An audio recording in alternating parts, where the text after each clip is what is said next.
राज्य में पढ़ुवा स्कूल छात्र छात्री आसीगला बड़ खबर। एने सरकार तरफ जारी है एक नुआ अपडेट जहाँकि राज्य पढ़ुवा समस्त स्कूल पिला एक जाणी रखा निहाती जरूरी। रिपोर्ट कार्ड देव स्कूल और गणशिक्षा विभाग सूचना देला गणशिक्षा मंत्री।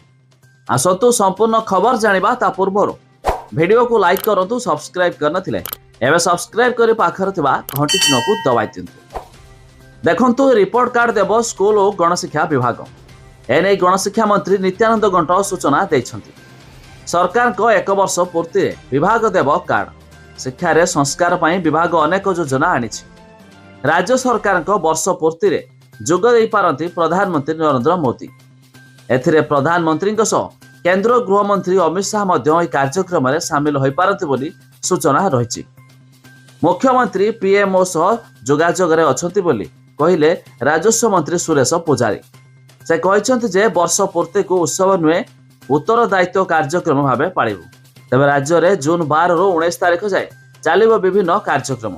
जिलाठू नहीं ब्लॉक पंचायत पौर संस्था कार्यक्रम करा वर्षक 11 निर्वाचन प्रतिश्रुति पूरण होइछि।